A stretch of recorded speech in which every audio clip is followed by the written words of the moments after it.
escuchas la producción de la radio todavía hoy en día y te das cuenta claramente que hay un desconocimiento absoluto de cómo hacerlo, ¿no? ¿Por qué suena mal? Y necesitas hacer una piel resistente a la frustración y a la crítica. O sea, te van a criticar y te vas a frustrar.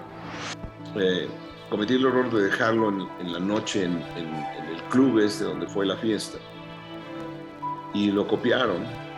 Y pues ya, pues si lo analizamos desde esa forma, no hay ninguna diferencia entre el ejercicio de sonorizar para la radio o sonorizar para el cine. Es exactamente lo mismo.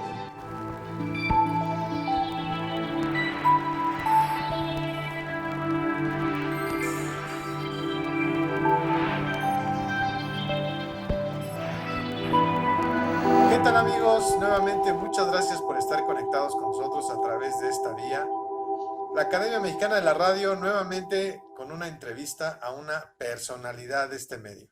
A 100 años ya de la llegada de la radio a México, son varios los que han participado en esta forma de comunicación tan peculiar y que realmente es de los primeros medios de comunicación masivos en el mundo.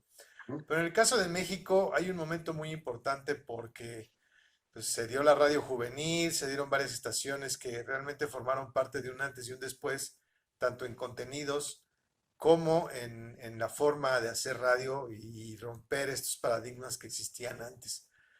Hoy tenemos a un entrevistado, créanmelo, de primerísimo nivel. Su nombre ya está en los anales de la historia, no solamente de la radio, sino en estos grandes certámenes. Ha sido galardonado por grandes instituciones, por certámenes de un nivel, créanmelo, de grandes ligas. O sea, él sí batea en las grandes ligas, él sí juega en estas ligas como si jugara en el fútbol. Yo creo que sería un Messi, sería un jugador de alto nivel, del Real Madrid, del Barcelona o del Manchester United. Él ha ganado el premio BAFTA, el Ariel, el Goya, y estuvo nominado a un premio que para mí me parece que es el Nobel de estas cuestiones del show business, y en este caso premia, aunque no lo ganó, pero premia perfectamente lo que ha hecho en materia de sonido. ¿De quién hablamos? Pues sí, sí, ya está usted imaginando, de Martín Hernández. Martín, gracias por estar con nosotros. Al contrario, Cuauhtémoc, la gentileza de haberme invitado y, y bueno, valga la tremenda exageración de Messi.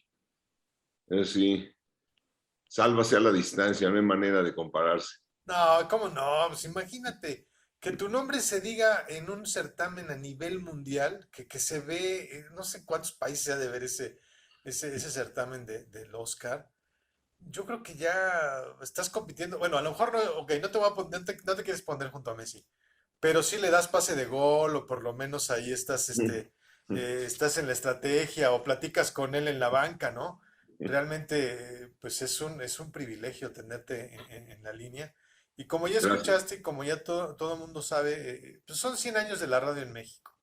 Entonces, la primera pregunta con la que nos gusta abrir estas conversaciones es, vámonos a cuando eras muy, muy pequeño. Recuerda, tu memoria te tiene que ayudar, Martín, y sé que te va a ayudar.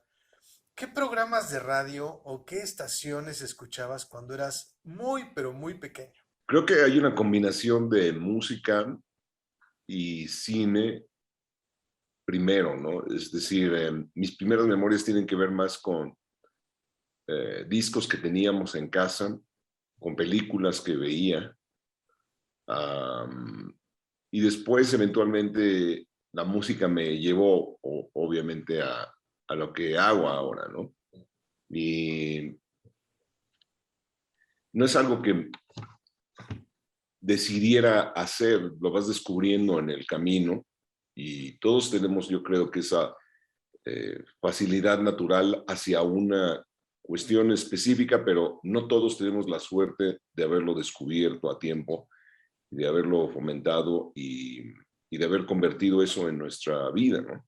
Más que una labor a la que me dedique, es una parte de mi vida que me hace ser eso, ¿no? Y te digo, lo descubrí cuando sabía que me gustaba el cine mucho y tengo esas imágenes guardadas y cuando escuchaba la música y conozco esa música a la fecha o la aprecio y eso fue abriendo otras puertas de entendimiento.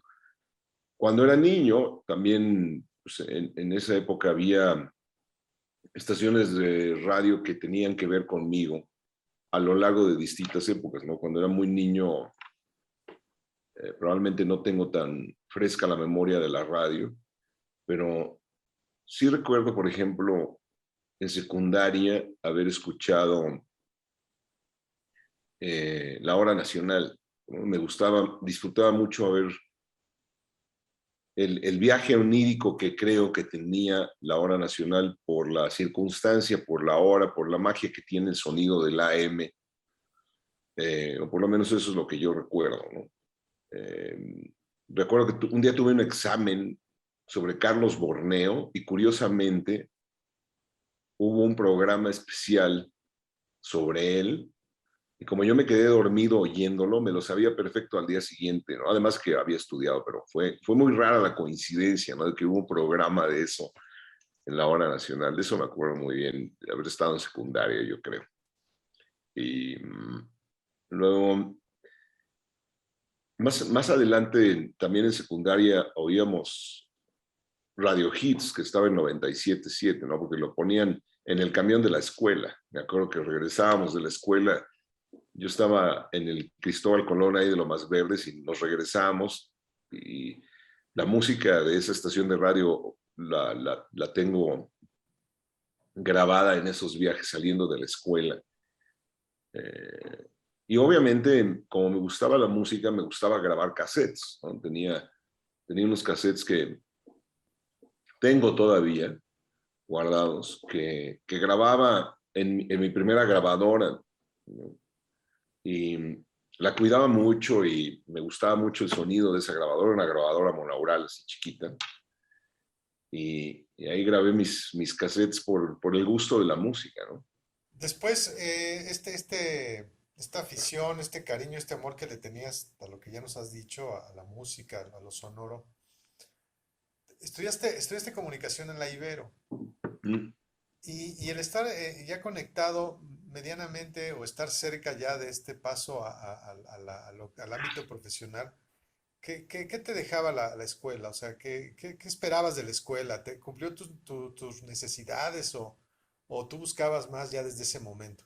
Yo creo que todo es útil. Yo no sabía a qué me quería dedicar estando en la universidad. Sabía que tenía que ser un área más afín a mí, ¿no? Estaba más en el área de humanidades porque soy border limítrofe para matemáticas, entonces tenía que estar lo más lejos posible de eso. Y sabía que me gustaba la historia, la filosofía, me gustaba leer, o sea, fue una época, la preparatoria, digamos, la secundaria preparatoria y sobre todo en la universidad fue una época que leía mucho, que tenía mucho tiempo libre. Entraba a clases a las 7 y luego tenía muchas horas muertas.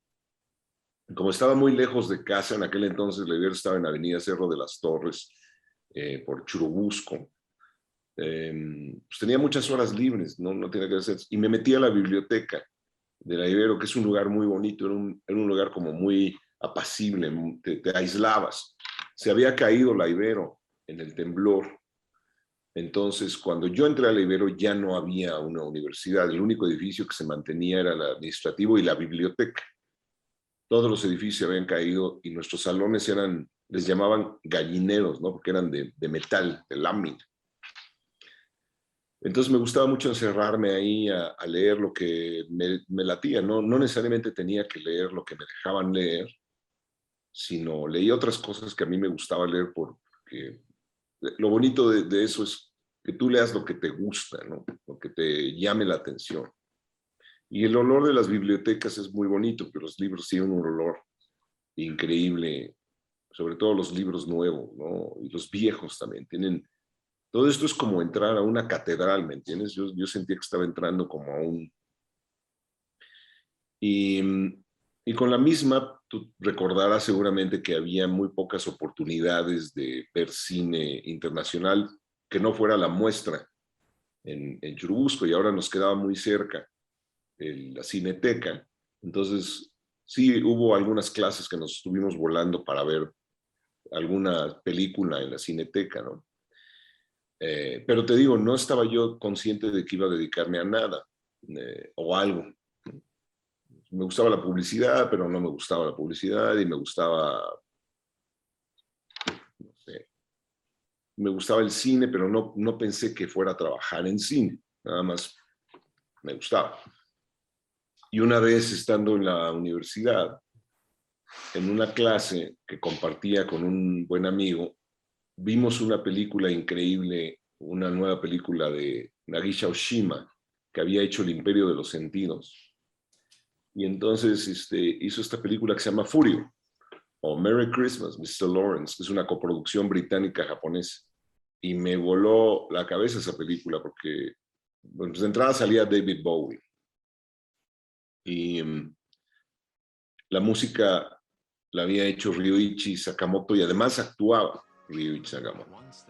Entonces me acuerdo que esa tarde le dije al negro, a Alejandro González, que estábamos en una clase que la había visto, y él me dijo que tenía un amigo que tenía el disco. Entonces, para no hacerte cuento largo, grabé ese disco, todavía tengo el cassette de ese disco, pero pues ni Alejandro ni yo nos imaginábamos que nos íbamos a dedicar a estar involucrados en el cine, o que él fuera a ser director o eso, ¿no? Sin embargo, los fines de semana, sábados y domingos, a las 6 de la mañana nos reuníamos con un grupo de amigos de la universidad para hacer un cortometraje sobre un cuento de Julio Cortázar que se llama Una flor amarilla, y lo grabamos en Super 8, que nos prestaban una cámara. Un amigo tenía una cámara y nos prestaban el stock de película en la Ibero, nos regalaron. Y nos juntamos para hacer esto por nuestra cuenta, no era parte de la escuela, no teníamos la clase todavía de cine, lo hacíamos por gusto. Entonces, Pelayo Gutiérrez, que ya se adelantó en el viaje que todos hacemos, era quien dirigía, que hizo la adaptación del guión.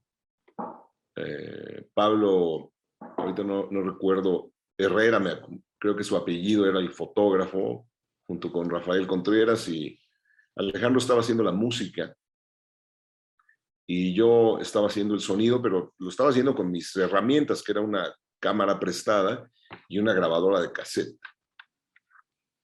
Pero no porque pensara que me iba a dedicar a eso, nada más por gusto.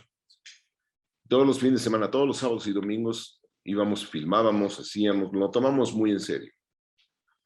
Y nunca terminamos porque se nos descompuso la cámara un día y ya nunca terminamos. Y luego un vecino me dijo que iban a hacer una estación de radio de cero, que estaban haciendo una estación de radio que decía que iba a poner CDs. El CD se introdujo a nivel comercial en 1982, es decir, en 1985 todavía era relativamente nuevo para el consumidor global, ¿no? No había muchos CDs en casa, digamos, en 1985, es decir, el audio digital no existía aún en las casas, no en el mayor número de la demografía, digamos. Entonces a mí me llamaba mucho la atención la tecnología. Yo había leído mucho de audio digital, y este amigo me dijo, y también le dije a mi amigo Alejandro, oye, voy a hacer una prueba para poner discos en una estación de radio, y ya. O sea, esa era toda nuestra aspiración. Vamos a poner discos, de los discos que no está tocando nadie, porque la radio nos había dejado de hablar, ¿no? La radio no llamaba a nosotros, ¿no? ¿A qué me refiero con nosotros? Pues si estábamos desarrollando un gusto por el cine mundial, por la música de otro tipo, por otro tipo de otra manifestación del arte que ya veías que sucedía en el mundo, aunque estábamos aislados del mundo, que es un mundo que no tenía internet ni acceso. ¿Te acuerdas que tú tenías que ir a comprar una revista y esperarte cada 15 días o cada mes para comprar otra, ¿no? Y saber del mundo a través de las revistas y de los periódicos, ¿no? Entonces, fuimos a hacer una prueba.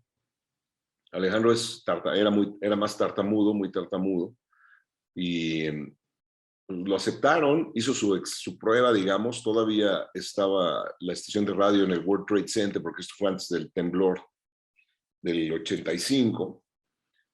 Hicimos la prueba allá, vino el temblor y afortunadamente la estación de radio se fue a Carrachi, a una casa en la calle de Carrachi, ahí en Miscuac, atrás de un convento que todavía está. Y el resto pues es historia, ¿no? Nos quedamos ahí para siempre porque nos dejaban hacer lo que quisiéramos hacer, tocar el equipo, editar. Todavía editábamos con navaja, con cintas, grabar. Era equipo que yo conocía en revistas, pero que nunca había obviamente tenido acceso a él, porque pues, era equipo de miles de dólares. Entonces, pues ya el resto es historia. Nos clavamos haciendo lo que yo creo o creíamos que no estaba ofreciendo la radio, ¿no? Estábamos produciendo algo que en ese momento no estaba ofreciendo la radio y pues nos fue muy bien con eso. Y es que, Martín, en la radio que en aquel entonces existía para jóvenes, la hacían jóvenes de mínimo 35 años, Está 40 bien, años, sí, es pero que eso llegaron está ustedes a bien. irrumpir. El tema no es qué edad tenían, sino qué hacían. O sea, era, era muy monocromática, por decirlo de alguna forma, ¿no? Era decir, anuncia una canción y pon la canción. Entonces, pues, nadie de los que trabajamos ahí pensamos que queríamos ser anuncia canciones, ¿no? Lo menos interesante de lo que hacíamos era abrir la boca en un micrófono y salir al aire. O sea, eso era pues era más bien como un subproducto de lo que realmente hacíamos. Lo que realmente era interesante hacer es ir a ver qué piensa la gente, qué dice, de qué se ríen, qué comen, qué vieron, y escribirlo y producirlo. Producirlo, es decir, hacer la envoltura acústica de esa historia, ¿no? Y podría ser un cuento pequeñito, podría ser una broma, podría ser un cuento largo, podría ser un programa, ¿no? No se producían los programas, no había programas producidos. Insisto, era nada más pon una canción, abre la boca y ya, ¿no? Y si lo piensas de esa forma, Cuauhtémoc, ahora es muy similar, ¿no? O sea, no hay radio producida porque no por la edad de quienes estén ahí, sino no hay un interés por producirlo, por un lado. Por otro, no saben cómo. O sea, todavía hay un desconocimiento. Escuchas la producción de la radio todavía hoy en día y te das cuenta claramente que hay un desconocimiento absoluto de cómo hacerlo, ¿no? ¿Por qué suena mal? ¿Por qué se hace mal? Pues claramente porque o no hay un interés o hay una ignorancia, además de que no hay un interés, ¿no? Y si hay un interés, la ignorancia sobrepasa la posibilidad de hacerlo bien, entonces no hay forma. Entonces es muy similar ahora el mundo de la radio a como estaba en el segundo quinquenio de la década de los 80, ¿no? Está una enorme posibilidad, pero el chiste es si alguien quiere tomarla realmente, ¿no? Esta estación WFM, Martín, pues se convirtió en una bandera, la insignia de muchos jóvenes de aquella época. ¿Ustedes cómo lo percibían? ¿Se daban cuenta de la fuerza que estaba teniendo lo que hacían sonoramente hablando? ¿O qué sucedía, pues? Sí, sí nos dábamos cuenta de el impacto que tenía hacerlo de esa forma. Es decir, si lo estamos haciendo de esta forma y este es el resultado, entonces vamos por buen camino. Acuérdate que la radio es gratificación instantánea. La escribes, la produces, la sacas al aire e inmediatamente tienes feedback. ¿Me entiendes? Es lo más parecido a esto. Es una conversación casi inmediata. La radio tiene esa posibilidad. La radio no es distante. No haces algo y te mantienes lejos de quien te oye, al revés. Pero ha cambiado enormemente la radio, ¿no? Entonces sí estábamos muy conscientes de lo que hacíamos y pensamos que seguirlo haciendo de esa forma iba a traer un buen resultado, ¿no? Ahora, en medio de todo esto, Martín, seguramente te diste cuenta, y lo voy a decir como hay una frase muy famosa, sin querer queriendo. Mm. Te diste cuenta de que al momento, tú lo has dicho hace un instante, casi no hablaban. Pero seguro te diste cuenta que al momento en que empezaste a hablar un poquito más, o al momento de hablar en estos contenidos sonoros radiofónicos, pues que tenías una voz particular, una voz, yo me atrevo a decir, privilegiada. Mm. ¿Eso te ayudó o te diste cuenta muy tarde? ¿O cómo te sirvió ese instrumento también para tu trabajo sonoro? Es un accidente, definitivamente es un accidente del que ninguno de nosotros tenemos mérito alguno, ¿no? O sea, eso es algo con lo que naces. Es como si yo, por ejemplo, si hubiera querido ser modelo, pues sería una vida muy frustrada y muy triste la mía, por evidentes razones, pero insisto, eso fue un subproducto de algo, es decir, no nos habíamos percatado de esto hasta que estábamos en el ejercicio de la radio, ¿entiendes? Y ya. Entonces, como eso es una condición con la que naces, así como perder el pelo, pues no es ni culpa de nadie ni mérito de nadie. Nah, así es. Lo que era meritorio era encontrar la forma de potencializar esa característica. ¿Qué puede potencializar una característica en el universo de la radio? Pues, lógicamente que suene bien, ¿no? O sea, quieres que suene bien. ¿Qué significa que suene bien? Bueno, no sé. Técnicamente lo puedes resolver de cierta forma y esos factores técnicos te ayudan a que esa forma también sea parte del mensaje, ¿no? Esa forma sea parte del fondo. Entonces, en ese sentido, sí, también la forma es fondo, pero debe de haber fondo, y el fondo está en lo que dices, en cómo lo dices, en cómo lo escribes y cómo lo presentas. Entonces, todos estos son mecanismos que te van a estar ayudando constantemente en el ejercicio de la radio a llegar con una muy peculiar personalidad que la gente va a adaptar y va a reconocer y va a abrazar, ¿no? Eh, pero yo no creo que eso sea, insisto, tema de una voz o de un líder de opinión. Es tema de un trabajo mucho más profundo, de mucho trabajar. O sea, la radio es como un restaurante, tienes que hacer todos los días el menú, ir al mercado, comprar los ingredientes, cocinar, poner los platos, lavarlos, levantarlo, hacer la cena, ¿me entiendes?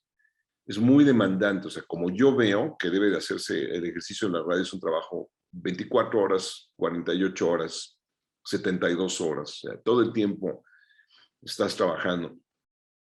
Y, y ya nada más de tanto trabajar, obtienes un resultado favorable. Totalmente de acuerdo contigo, Martín, totalmente de acuerdo contigo. Hace muchos años se privilegiaba el tener una voz exquisita, el tener una voz en los inicios de la radio, una voz muy Mm, bonita, mm, que a lo mejor no se preocupaba tanto, como bien lo dices, por la forma. Pero realmente ahora, pues no importa la voz que tengas, sino lo importante es lo que vas a decir y lo que vas a expresar todos los días en la radio, que es un mm. medio sensacional. Ahora, ¿cuándo viene este momento trascendente importantísimo? Pasaste por varias radiodifusoras. Pasaste por Rock 101, estuviste en Radioactivo, que también fue un parteaguas en la radio mexicana.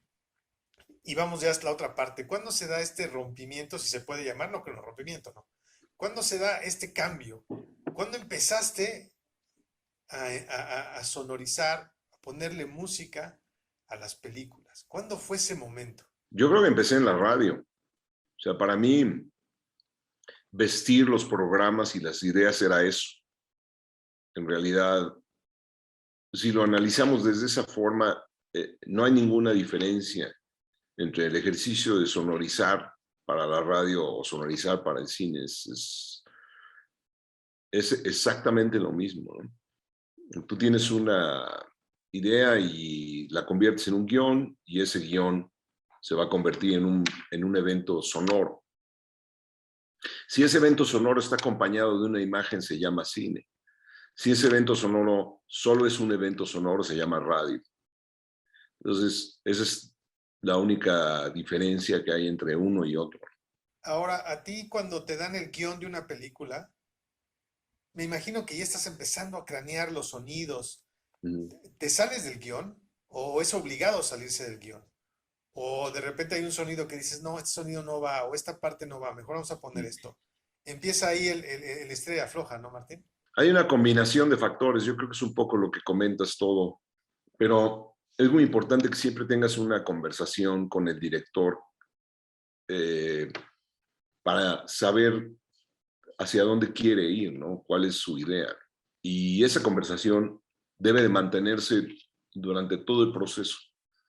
No debe de romperse nunca la conversación porque probablemente falles en tu trabajo si, como todo en las relaciones humanas, necesita haber esa conversación y si se rompe la conversación, entonces se acaba la relación, ¿no? Entonces, estás leyendo, en el guión está lo que el director siente, ve, es lo que los actores van a hacer, es lo que el fotógrafo va a hacer, es lo que todos vamos a hacer, ahí está. Y después hay una serie de mundos paralelos que viven, que están en el guión, pero no están de manera explícita. Y nuestro trabajo es encontrar esa historia que está entre líneas, ¿no? Que no está claramente ahí, ¿no? Si apuntamos, obviamente, hacia donde está el guión, solamente hacia donde está el guión, entonces el trabajo del sonido está muy limitado porque solo estás ilustrando, ¿no? Dices, es el bosque y pones un bosque, está bien, pero a lo mejor la escena no se trata del bosque, a lo mejor la escena se trata de otras emociones que están sucediendo ahí. ¿Cuáles son esas emociones? Si no es el bosque, ¿cuál es la emoción? No es una pregunta que se responde fácilmente, tienes que estar probando y fallando y regresando y probando otra vez. A veces algunos elementos sonoros te dicen qué es esa emoción, a veces solo es uno el que te dice cuál es esa emoción, a veces el silencio te dice cuál es esa emoción, ¿me entiendes? A veces algo muy estridente y complejo, elaborado es lo que te dice cuál es esa emoción, pero insisto, es cómo saberlo, probando, fallando mucho, sobre todo en mi caso, no tienes que estar constantemente fallando y probando y fallando y probando. Y teniendo siempre esta plática con el director, ¿no? ¿Qué te parece esto o aquello, ¿no? Ahora estoy preparando varios proyectos donde tuve el guión y desde que lo tuvimos, el director y yo hemos estado, o los directores y yo hemos estado hablando a la fecha, ¿no? Muchas veces así como ahora por Zoom, o por teléfono o en persona, ¿no? Pero siempre estamos hablando de eso, ¿no? Ahora estoy empezando un proyecto de Josephine Decker, una directora con la que he trabajado 3 veces antes, y estamos haciendo su nueva película y tuvimos una reunión por Zoom, así. Ella acaba de tener su segundo bebé, entonces estaba en casa, no puede salir, obviamente. Pero eso no es un determinante para que tengamos esta conversación y me diga, mira, mi película es... La película ya la filmó, ya la editó. Y lo mismo, por ejemplo, con Juan Carlos Rulfo, el documentalista, que todo el mundo sabe bien de él. Estamos haciendo su nuevo documental y está conmigo en la sala mezclando, ¿no? Y estamos teniendo esta conversación, ¿no? Mañana vamos a regresar a la sala de mezcla a terminarlo y estamos teniendo esta plática de qué ve, qué le gustaría que cambiara, ¿me entiendes? ¿Qué le gusta? ¿Cómo está? Eh, eso yo creo que eso es lo bonito también de lo que hacemos. No hay una forma nada más, ¿no? Cada director es diferente también. Con esto me da pie para preguntarte, Martín, a lo mejor puede ser obvia, pero sí me gustaría que nos lo compartas. Tuve la fortuna de estar contigo dando clase en la Universidad Iberoamericana, coincidimos en varias juntas académicas, cómo olvidarlo, y la verdad fue una gratísima sorpresa. Imaginemos que ahora eres el maestro Martín Hernández de la clase de Sonido uno de cine. Es importante que el director de cine, que el que va a hacer la producción del sonido, esté en la filmación, ¿cómo rescatas el sonido directo de la filmación, si se le llama así, con mi ignorancia sobre producción cinematográfica? ¿Y qué tanto se hacen los efectos de sonido o otros sonidos fuera de la película? ¿Cómo juega esto, Martín? Platícanos. Ujú. Sí, efectivamente, dices bien, se llama sonido directo, ¿no? Sonido de producción, el que hacemos. Eh, es muy importante el supervisor de sonido, que es el trabajo que hago, que esté siempre en las conversaciones sobre la preproducción del sonido y luego en la filmación, ¿no? De preferencia, a veces no se puede. Luego, la otra importante es que lo que hacemos durante la filmación, ¿no?, de la película es básicamente recabar los diálogos. Lo que más importa ahí es que los diálogos estén bien, muy bien, ¿no? Los diálogos son la columna vertebral del edificio. Sin los diálogos bien hechos, no hay nada. Es raro cuando algo más allá de este sonido es crucial para el resto de la banda sonora final. Es decir, fuera de los diálogos, es muy raro que algo se grabe con el propósito de que quede así tal cual en el sonido final, ¿no? Por decirte algo, Revenant es que no tiene casi diálogos. El resto del sonido directo son obviamente los diálogos que quedan, pero el sonido directo se hace en postproducción. O sea, esa nieve, esos ríos, ese bosque, todo lo que está ahí se hace en postproducción, lo hacemos después.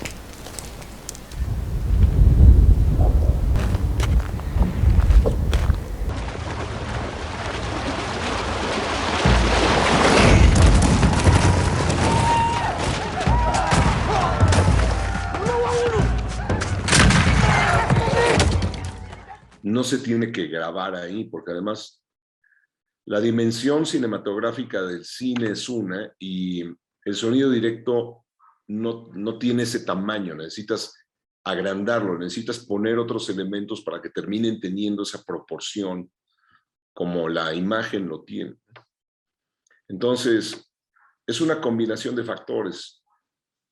Es importante saber cuáles son los que van a contar la escena, ¿no? Y es importante saber cómo vas a encontrar esos sonidos, ¿no? Insisto, no hay una respuesta sencilla para ello, ¿no? A veces es un descubrimiento que cuesta mucho trabajo, ¿no? Y te frustra mucho y da mucho miedo. Y a veces es un descubrimiento que sucede así y está, ¿no? Y regresando un poco a tu pregunta, sería también importante pensar que todas las labores humanas son útiles para lo que hacemos, ¿no? No hay por qué eh, dejar en segundo plano algo que pensamos que no es importante para nuestra carrera o para lo que hacemos. Es decir, todo a nuestro alrededor tiene que ver con lo que hacemos, con lo que somos, ¿no? La cultura, evidentemente, el arte, la cocina, ¿me entiendes? O sea, todo en realidad tiene que ver con lo que hacemos. Entonces, todo es importante y todo, si hay alguien que está creando, esa persona tiene la obligación de estar conectado con todo el mundo, con todas las cosas para crear, porque si no, haces cosas muy básicas, muy sesgadas, que no van a trascender. Hablo como director, ¿no? Que no van a tener ninguna trascendencia porque son solamente, pues, guiones muy básicos, ¿no? Que no hablan del contexto global de los seres humanos, ¿no? Y de eso hay muchos ejemplos, ¿no? Donde el guión es lo menos importante. Y, pues bueno, como siempre ha habido, hay cine malo y cine bueno. Ya. Vamos a dar un salto al pasado, Martín. Permíteme ¿Mm? hacerlo. Y platícanos alguna anécdota que hayas tenido con tu gran amigo. Ya nos dijiste que desde la universidad se conocen. No sé si fue en la universidad donde se conocieron o fue un poquito antes, pero platícanos de alguna anécdota radiofónica que hayan tenido tú y Alejandro González Iñárritu en ese quehacer de todos los días en la radio, en esta estación WFM. Pues hay muchas, pero de las que puedo contar, voy a contar no sé, cuando estábamos en diciembre, llegando a diciembre, el primer año que estuvimos ahí, hicimos un promocional de broma, ¿no? Para felicitar a la audiencia, por un mensaje de Navidad, ya sabes, ¿no? Una cosa muy ingenua que hoy difícilmente incluso pensaríamos en hacer, ¿no? Pero bueno, ahí estábamos, hicimos ese primer año, ese primero. Y el segundo año ya no sabíamos qué íbamos a decir, ¿no? Entonces estábamos en octubre, probablemente, o en septiembre, un mes como ahora, pensando qué íbamos a hacer esa Navidad. Y me acuerdo que nos salimos a caminar por ahí cerca para pensar mientras caminábamos. Y yo había visto una película en VHS que me llamó mucho la atención porque es una muy mala película de broma, ¿no? Es una película B-movie que se llama The Return of the Killing Tomatoes. Entonces me llamaba mucho la atención eso de el regreso de los tomates asesinos. Y pensé fusilarme el nombre y pensamos que estaría padre que en diciembre regresara un pavo, ¿no? Asesino. Entonces nos pusimos a escribir qué pasaría si un pavo fuera asesino, ¿no? En vez de que mataras al pavo, fuera al revés, ¿no? Entonces escribimos platicando y escribimos eso. Y Este es un pavo tranquilo. No sabe que en unos momentos será sacrificado para esta Navidad. ¡Agárrenle al pavo! ¡Qué buenas patas! ¡Agárrenle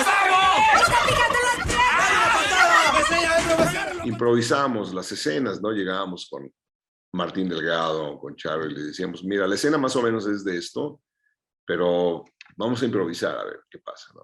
Nos parecía muy divertido porque estábamos en nuestra casa. Literalmente, la estación de radio era una casa y era nuestra casa. Entonces, podíamos grabar lo que fuera, en donde fuera y hacer lo que nosotros quisiéramos. Y ya lo grabamos y le fue muy bien a esa serie. Sí, cómo no, el pavo asesino, cómo olvidarlo, que cobra vida en la cena. Es por eso, es por el Return of the Killing Tomatoes. Mira, qué interesante. Yo te voy a platicar otra anécdota. Cuando éramos jóvenes que escuchábamos esa estación de radio, empezó a circular un cassette, un audio pirata, Ah, sí. donde ustedes mandaban a dónde. Ese ¿cómo se les ocurrió? Que mandaban, voy a decirlo, a chingar a tu madre, a la gente. ¿De quién fue la ocurrencia, Martín? Lo hicimos para una fiesta. Nunca iba a salir al aire. Es una bobada porque eh, lo hacíamos promociones para enviar a la gente de viaje, a conciertos, ¿no? Y hicimos una bobada para una fiesta. Nosotros estábamos en esa fiesta, pues nada más. Y cometí el error de dejar ese cartucho, porque lo grabamos todo en cartuchos. Cometí el error de dejarlo en la noche en el club este donde fue la fiesta. Y lo copiaron. Y pues ya, el resto es historia. Por ahí anda. Sí. No, no estoy orgulloso de eso. No, yo sé que eres orgulloso de eso, pero imagínate nada más, Martín, si ese cassette o ese audio hubiera estado en la época de las redes sociales. Santo Cristo, como dicen algunos, la de Dios es Padre que se hubiera armado, pero cuando lo escuchamos todos nos preguntábamos, no, no, eso no pasó al aire. Sí, ¿cómo no? Sí pasó No, al aire, pues no, no pasó al aire. está grabado en el cassette, alguien lo tuvo que haber grabado. ¿Quién no? No fue algo bien interesante que a la distancia lo recuerdo con mucha hilaridad bueno, y una pieza sonora de primera, ¿no? Como ustedes lo acostumbraban a hacer y ahorita me causa mucha risa, pero sí tenía que preguntártelo porque sí lo viví. Fue una anécdota de muchos jóvenes de aquella época, de cuando ustedes nos mandaron muy lejos, pero muy, Sí. muy lejos. Ahora, Ya después lo hicimos adrede. ya Estando después sí. en Radioactivo lo hicimos adrede. Ajá. A ti te tocó entonces cuando desapareció Radioactivo, Martín. No, yo estuve en la transición cuando se hizo Radioactivo los primeros 3 años. Ah, ya. Y luego ya se Ah, quedó ya. Layo y todos ellos. Muy bien. Sí, porque yo tuve la fortuna de llegar a Reporte cuando digo fortuna porque recién había terminado Radioactivo, y sí me tocaron algunos huevazos en mi auto, sí nos tocaron algunos de momento decir, no pueden salir de la estación porque realmente la gente, y esa es la pregunta, la gente cómo se identifica con tu trabajo auditivo cuando en una época ni siquiera conocían las caritas de quien hacía eso, Martín. O sea, el audio es fundamental para la vida cotidiana. No sé si estés de acuerdo conmigo. Sí, sí, sí. Y también, claro, ha cambiado mucho. O sea, no, la radio como tal no existe ya, es otra. Y, y esa metamorfosis, en esencia, sigue siendo la misma cosa, pero ya se llama distinto, ¿no? Hay podcast, hay formas de hacer esto y de llegar también, que no necesariamente suceden a través de una frecuencia, ¿no? Es decir, no tenemos por qué pensar que el ejercicio de la radio se queda en una frecuencia, ¿no? Sí está ahí, pero hay un universo paralelo desarrollándose que tiene vida propia y que es muy interesante a revisar. ¿Cómo, cómo, cómo trabaja, cómo vive, en este caso tú, un profesional del sonido? ¿Cómo te sientes al darte cuenta que tienes capacidades auditivas y de reproducir ese sonido muy diferentes a los demás? ¿O es que los demás no lo han encontrado, Martín? ¿Cómo vives? O sea, todo lo que percibes para ti puede servir, es trascendente, importante? Eh, Estás alerta porque es parte del ejercicio que te mantiene vivo, ¿no? Y del cual tratas de poner de manera muy concreta para poderlo comunicar también, ¿no? Y yo tengo equipos de trabajo, se llaman editores, y estos editores necesitan tener una idea clara de qué queremos, ¿no? Y a dónde vamos. Entonces, estás consciente de esto como parte de un proceso que necesita ser un proceso claro y un proceso, en el mejor de los sentidos, mecánico, ¿no? Para que suceda todos los días, como te decía hace unos minutos, es también un restaurante que necesita una línea de producción para que funcione siempre bien, ¿no? Y todos los días esté bien. Entonces, mi equipo de editores y yo estamos siempre analizando ese proceso, ¿no? Y quién está haciendo qué. Tengo especialistas de audio haciendo diálogos, haciendo efectos, haciendo ambientes, haciendo Foley, mezclando todo esto. El viernes, ahora está aquí en México un mixer extraordinario que se llama John Taylor. Con él hemos hecho todas las películas de Alejandro. Y ahora está en México. Hace 20 años que lo conozco, que lo conocemos, y siempre quiso venir a México, y ahora está en México. Entonces, el viernes estuvo con nosotros en Cinematic, ahí en los estudios Gabriel García Márquez, donde tenemos unas salas de mezcla Atmos, donde hacemos el sonido de lo que hacemos, y estuvo platicando con nosotros y conoció a algunos de los chicos que están ahí mezclando y eso, ¿no? Y nos contó cómo es su trabajo, cómo lo hace de manera muy técnica, porque estábamos hablando de cosas muy técnicas, y también de manera muy eh, filosófica, es decir, cuál es la filosofía de por qué hacemos lo que hacemos, ¿no? O cómo hacemos eso, que no tiene nada que ver con la mera información tecnológica, sino con el entendimiento de por qué lo hacemos de esa forma, ¿no?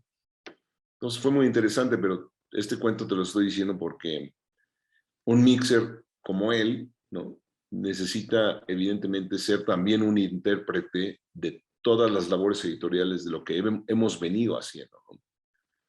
Entonces es un trabajo crucial porque también es alguien que está interpretando, que está en contacto directo con el director en la sala de mezcla y con el supervisor, que es el que llevó esos elementos a la mesa. Entonces, es muy bonito ver que es un proceso, aunque es mecánico y estable, es un proceso muy creativo, ¿no? Muy de descubrimiento. Interesante. Esta pregunta que te voy a hacer a continuación, Martín, te la han hecho miles de veces, lo reconozco, pero ni modo, tengo que hacerla. Y te la van a seguir haciendo durante otros años más, ¿eh? Llegar a ser nominado para un Oscar en sonido. ¿Quién te lo avisó? ¿Cómo te sentiste? ¿Qué pasó por tu mente en ese momento? Muchos profesionales dicen que no trabajan para los premios. Les voy a creer. Pero a ver, ¿qué encierra? ¿Qué lleva todo esto? El estar nominado para un Oscar en las grandes ligas por tu trabajo. Pues no sé de otras personas, te contestaré por mí, evidentemente, pero si no puedes trabajar por ningún premio, es decir, sería muy frustrante, ¿no? Porque si trabajas y no hay ningún reconocimiento de ese tipo, quiero decir, de ese tipo específicamente, pues entonces vas a estar muy frustrado, ¿no? El reconocimiento es el trabajo. O sea, si a ti te dan un trabajo, ya están evidentemente dándote un reconocimiento, ¿no? Si no, no te darían el trabajo. Si Juan Carlos Rulfo me dice, oye, me gustaría que pudiéramos hacer juntos el sonido de este documental, ese es un reconocimiento. Ese es el reconocimiento que me importa, porque de ese sí soy responsable. Es decir, tengo que llenar la expectativa que tiene Juan Carlos Rulfo para una obra que él hizo, que es muy importante para él, ¿no? Entonces, ese es el único reconocimiento válido, tangible y controlable hasta cierto grado. Si me vuelve a hablar Josephine Decker, qué maravilla. Si me vuelve a hablar Luis Mandoki, qué maravilla. O si me vuelve a hablar Alejandro González, qué maravilla. Si Guillermo del Toro no me vuelve a hablar, qué triste. Y reflexiono en eso y pienso por qué, ¿no? ¿Está bien? Entonces, es importante eso, ese es el único reconocimiento. Ahora, si a lo largo del camino, en el proceso, suceden otros reconocimientos, pues es como cuando te dan una buena noticia, ¿no? Te dicen, oye, Cuauhtémoc, fíjate que sucedió esto y te pones contento, dices, qué bien, ¿no? Qué buena noticia, hoy es un buen día.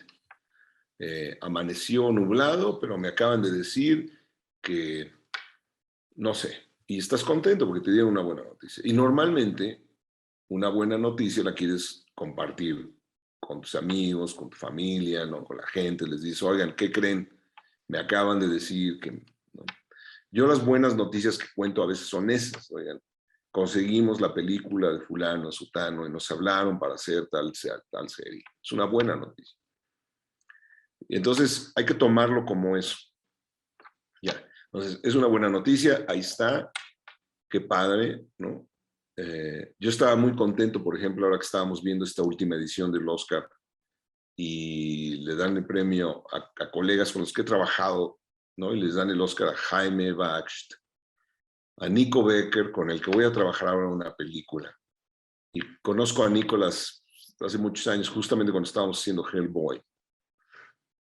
Entonces, te digo, esas son cosas que quieres compartir con los amigos y estar felices y ya, ¿no? Y eso es todo. Y ya después lo guardas en el cajón de la memoria y dices, qué bonito, ¿no? Compartes el viaje, porque pues, te vas de viaje, comes. Ahora, en este viaje que hiciste, ya estamos a punto de terminar. Martín, no te quiero quitar mucho tiempo, pero platicar contigo es un agasajo. Ahora que hiciste ese viaje tan importante que te mandan y que te llevan al certamen, me imagino que tuviste la fortuna de conversar con gente con actores de esos que vemos en las pantallas, en las grandes marquesinas, que les has sonorizado todas sus escenas. Platícanos alguna anécdota con estos titanes, si me lo permites, de la actuación que los vemos a veces tan lejanos. Tú los tuviste así, hombro con hombro, cachete con cachete. ¿Qué te dijeron? ¿Qué te expresaban? Pues no los conozco a la mayoría de ellos, la verdad, a menos que haya trabajado con ellos, ¿no? Y pues nada, me da mucho gusto, no sé, es como una celebración de un equipo, ¿no? De personas. Mi hijo se llama Lorenzo y entonces en aquel entonces él era muy introvertido, ¿no? Pero pues ya que estábamos ahí, le dije hay que pedirle un autógrafo a Leo, ¿no? A Leonardo DiCaprio. Entonces, pues, el pobre de Leo estaba tratando de comerse una pizza y había una cola dentro de la fiesta de gente que como yo quería sacarse una foto o firmarle algo. Y él estaba atento a todos, ¿no? A todos les firmaba, sacaba, ¿cómo estás? Pero son personas que han estado ahí trabajando, ¿no? O sea, son algo que tienen que ver con eso, o amigos, o lo que sea, ¿no? Pues es como una boda, pues, se quieren sacar, vas y saludas al novio, felicidades, y a la novia. Entonces, era nuestro turno, y ya nos saludamos, en fin, y le presento a mi hijo que se llama Lorenzo. Entonces le dijo, me gusta tu nombre, ¿no? Porque pues, es nombre italiano, ¿no? Dice, mi papá me iba a poner el nombre de Lorenzo, pero decidió ponerme Leonardo. Entonces, ya. Y en otra, no me acuerdo si fue en la misma o en otra, no, si fue en la misma ocasión, estaba ahí en los premios, antes de que empezaran los premios, estaba ahí la actriz de Star Wars que hace de Princess Rain, no me acuerdo ahorita cómo se llama, Daisy creo que se llama la actriz. Es una actriz británica. Y le dije a Lorenzo, pues, sácate una foto con ella. Y no quería porque le daba, te digo, era muy pequeñín y le daba pena. Y ella muy linda, sí, claro. Y ya pues, le sacamos la foto. Y ahí está, por ahí la tengo guardada. Qué padre esa anécdota, las dos.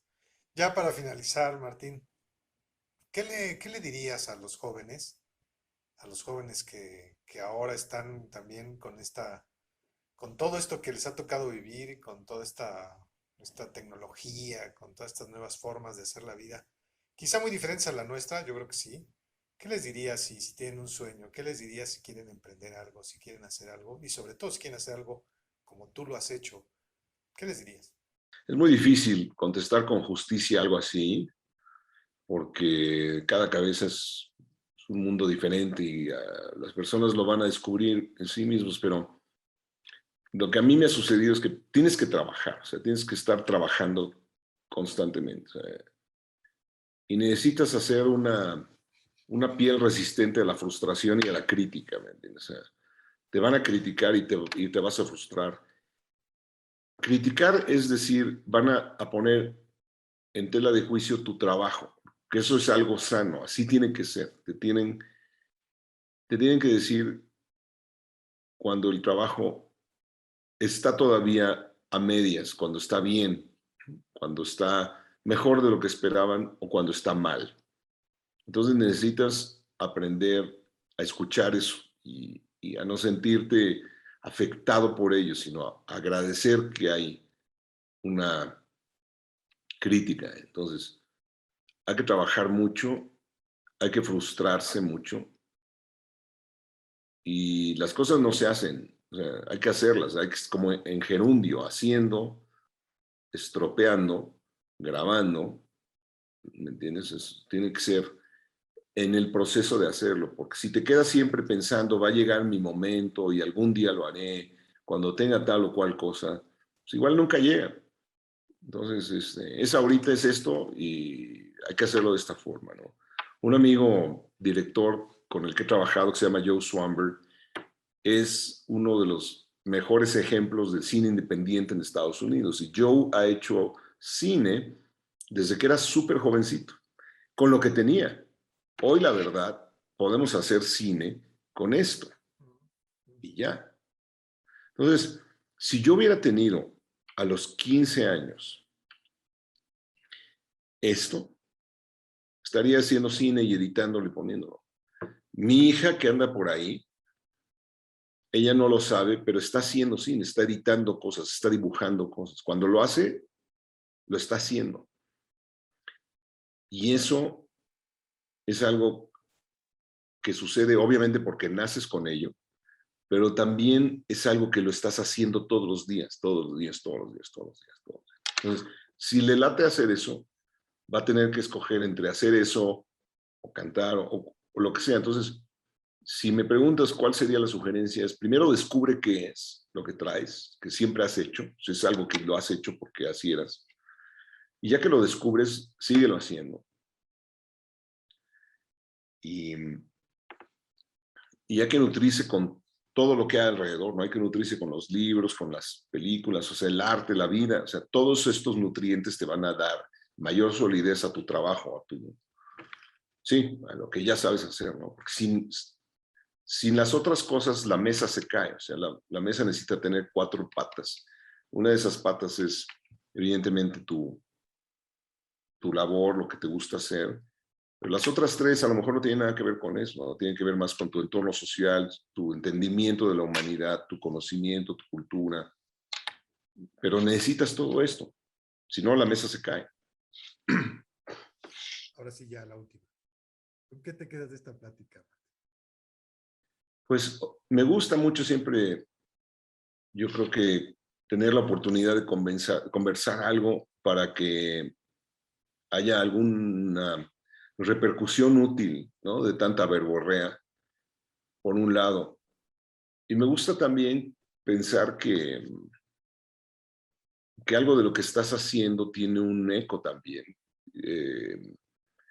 en la interpretación de otras personas. Eso es otra cosa que no puedes controlar, ¿no? Es un subproducto del trabajo. Afortunadamente sucede de esa forma, pero no lo podemos controlar, no sabemos cómo va a ser eso. Y ojalá que además también estas conversaciones tuvieran una repercusión tangible, ¿no? En la ejecución de lo que nos gusta hacer, ¿no? En este caso, por ejemplo, radio, ¿no? Es curioso, yo lo he pensado, o sea, fue donde empecé a trabajar accidentalmente y probablemente sería un bonito lugar para retirarse, ¿no? Si es que es viable económicamente, podría ser un lugar para retirarse, ¿no? Pero vamos a ver qué pasa. Martín, la Academia Mexicana de la Radio te agradece muchísimo que le hayas Radio. permitido conversar contigo de algo que nos apasiona, que es la radio, que para ti fue el gran inicio de lo que estás haciendo ahora, que es reconocido, aunque no te den el premio, pero es totalmente reconocido. La gente te conoce a través de esos trabajos y gracias ahora con tanta tecnología te conoce aún más. Y qué bueno que los directores y mucha gente te siga reconociendo y te va a seguir reconociendo, verás. Y vamos a seguir escuchando y viendo tu trabajo, lo cual nos satisface mucho. Gracias, Martín. Gracias a ti, Cuauhtémoc, al contrario, gracias a ustedes.